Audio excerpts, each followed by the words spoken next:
Here's a video that's been a long time coming. Foods and supplements for better joint health. Awesome.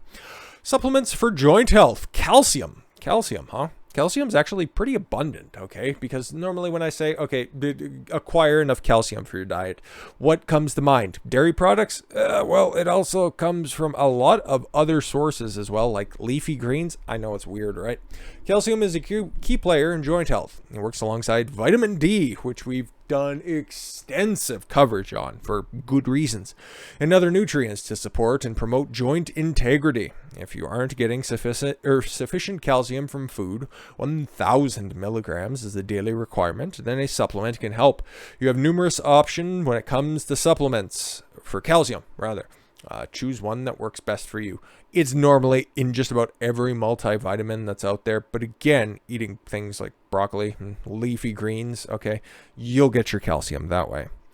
Chondroitin, man, that seems like it's been one of those magic drugs that has been around, at least in my lifetime. Like, it was always pushed. There's like different types of chondroitin for restorative nature of cartilage. And you know what fact of the matter is? The more it just gets researched, the more it's like, yeah, actually, this is a pretty important thing. Chondroitin is a substance found in human cartilage that helps cushion the joints. It often is taken alongside glucosamine, and I do believe that's what I have right now. Yes, glucosamine, chondroitin, okay, to help reduce joint pain and support joint health. In supplement form, it is also known as chondroitin sulfate. The typical dosage used in clinical trials has been 800 milligrams to 2,000 milligrams daily in divided doses. Yeah, I gotta see. Yeah, I get about 1,500 because each dose has about 750. Depends on which one I have, okay? I got the Kirkland signature stuff, okay, even the pink label, and then the gray label, whatever one's on sale. And, I do believe the pink one is infused. It's just kind of a little bit hidden off screen here. I can't really quite possibly see, but it's MSM that it's infused with as well. It just has more good joint care gimmicks found within it, so I recommend both. Ginger. Oh, we talked about ginger last week, Thursday or Friday? Can't quite remember, but yeah, ginger good.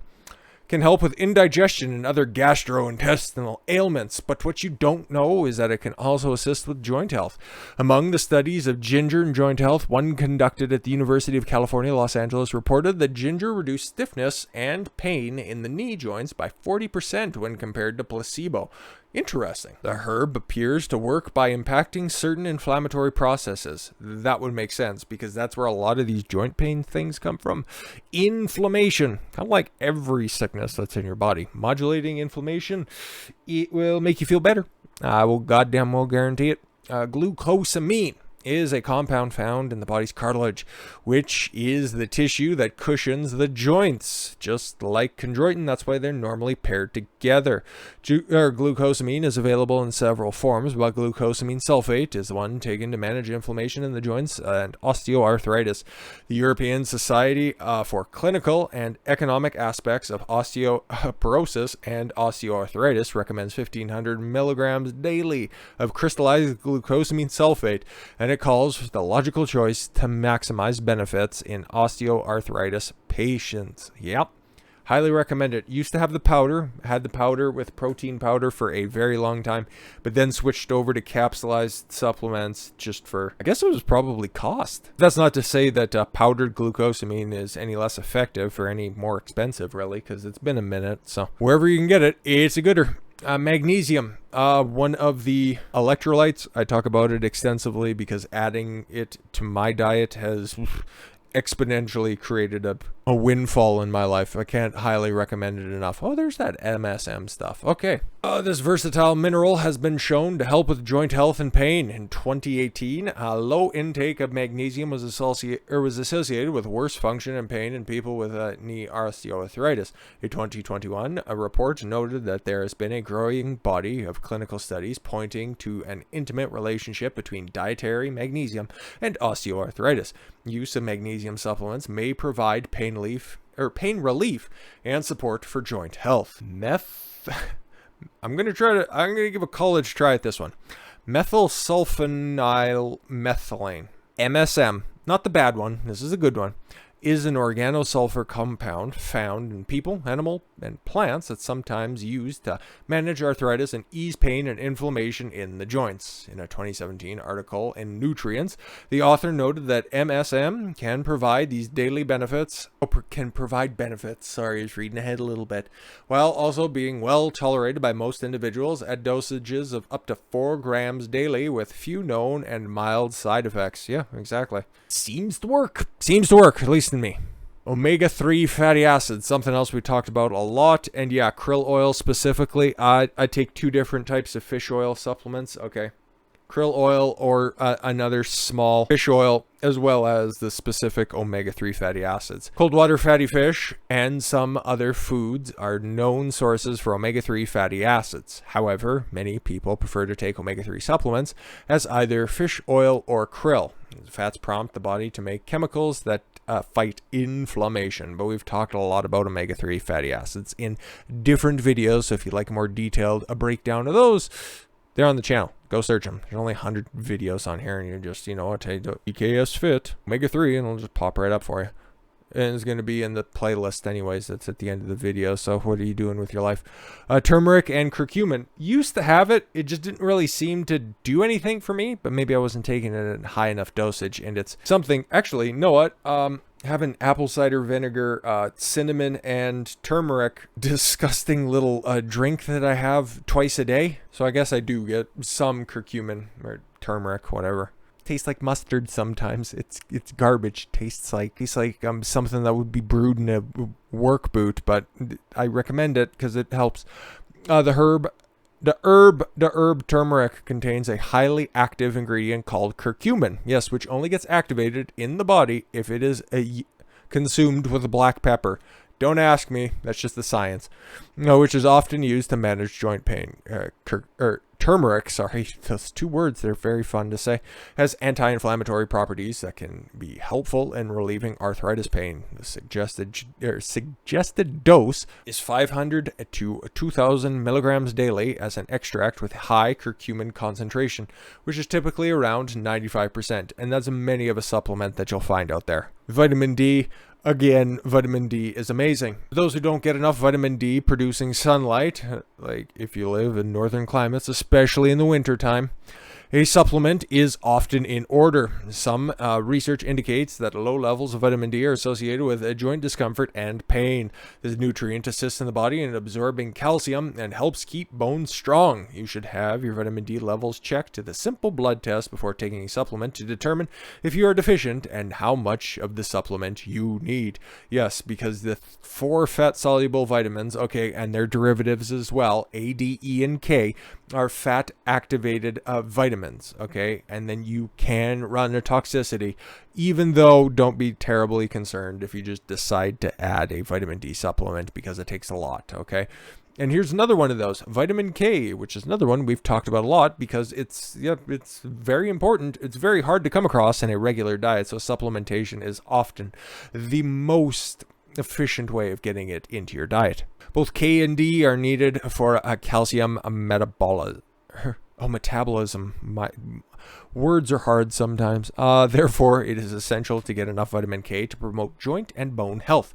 In one meta-analysis, women who took vitamin K2 supplements, hey, I'm a man and I take vitamin K2 supplements and I highly recommend them, showed a significant improvement in bone health and lower risk of fractures. Yup, especially if you like to jog and fall down because you can't really see because the snow is driving so bad. Anyways, Boswellia? Are we sure that's not a place in Africa? Anyways, also known as Indian frankincense, is a potent anti-inflammatory. In a recent review of 7 trials, use of Boswellia was found to reduce joint pain, inflammation, and stiffness and improve joint function while compared with a placebo.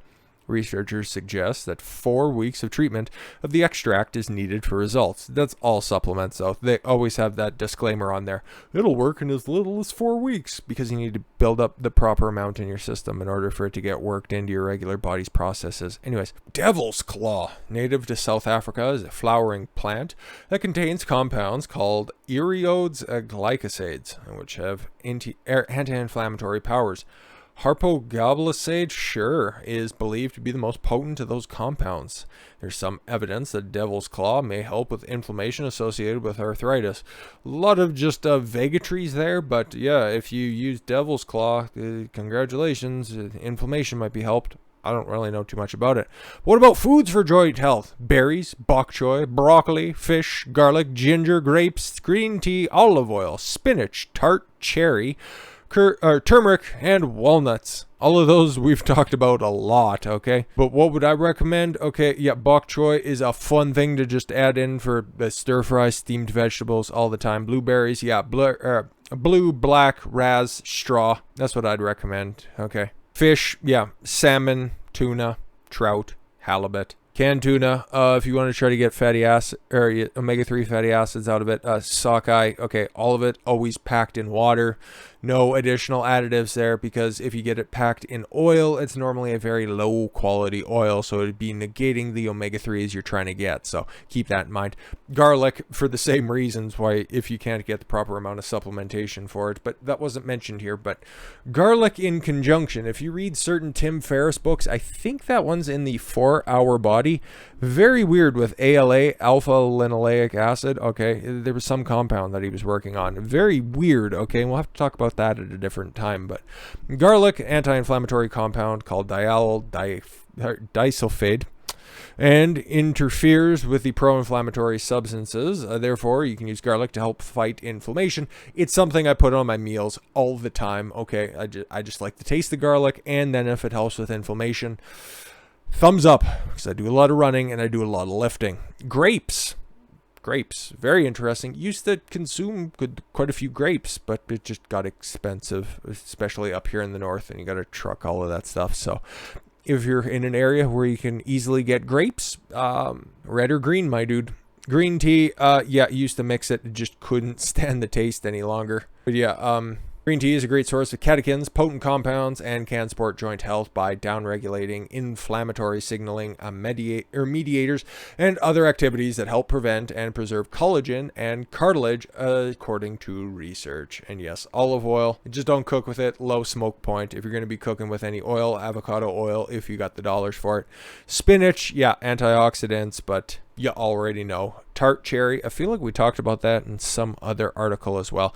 Turmeric for the same reasons, and walnuts because, yeah, they're one of the tree nuts with the highest omega-3 fatty acid profiles. But if you want a different nut, a little bit more expensive, but I would highly recommend it. A little bit more than that. Macadamia nuts, omega-7 as well as omega-3s. But regulating inflammation, okay, through these different supplements and food, very, very important, because the regular standard American diet, Canadian diet, and Western diet, okay, is going to be very high in omega-6 fatty acids, which are very, very, very pro-inflammatory. So if you'd like to regulate those two things there, consider that list that's there. And then again, if you want it a little bit more detailed, if I was just running through things a little bit too quickly for you, link in the description below for the article. Write them down yourself. Do a little bit more reading on them. Okay, I've probably broken down just about every single thing that's on here on the channel, so a little bit more on that in the different videos as well. But with that said, I thank you all very much for the gift of your time. I've been Don Consuelo. Why don't you follow your gut and get after it. Take care, everyone.